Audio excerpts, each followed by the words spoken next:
नमस्कार दोस्तों, स्वागत है आपका हमारे YouTube channel fun family learn. जैसा कि आपको वीडियो के थंबनेल से पता चल ही गया होगा कि आज का हमारा टॉपिक है एसिडिटी या अम्लपित्त।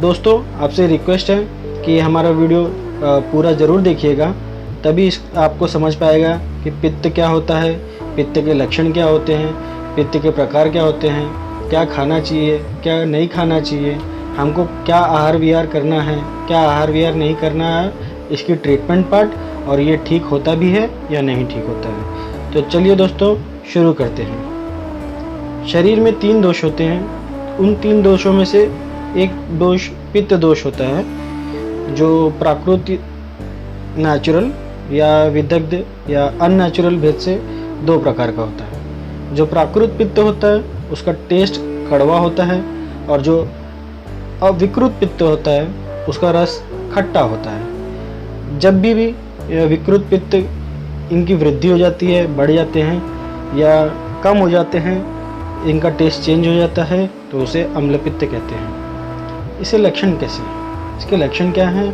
कैसे पता चलता है कि पित्त की शरीर में वृद्धि हुई है या नहीं हुई है? भोजन का न पचना, बिना परिश्रम के थकावट, कड़वी या खट्टी डकार, शरीर में भारीपन, हृदय प्रदेश तथा गले में जलन, और खाने में टेस्ट नहीं आना।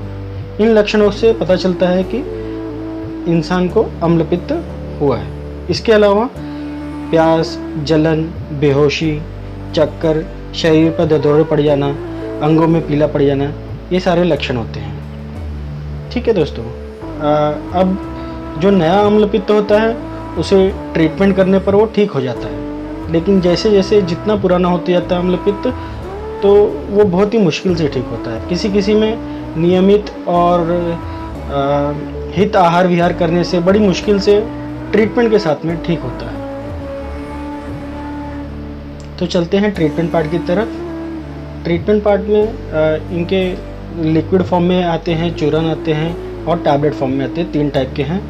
चूरन अगर किसी को लेना है तो विपत्तिकरण चूर्ण 2 ग्राम लेना है, उसके अंदर शंख भस्म 100 मिलीग्राम और हर्रे 2 ग्राम, ये तीनों को मिक्स करके दूध के क्रीम के साथ में या धनिए के पानी के साथ में इसको लेना है। ये चूरन का टाइप में हो गया।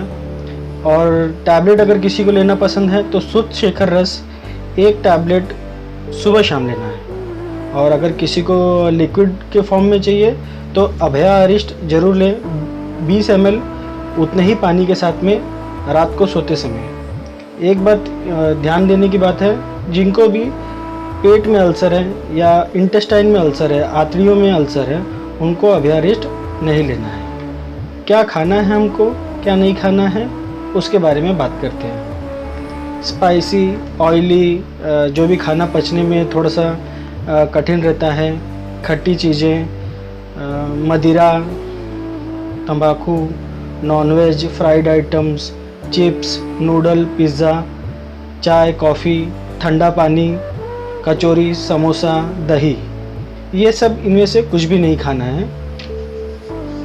अब इसके अलावा शरीर को फ़ायदा क्या देगा जो अम्लपित्त होने नहीं देगा?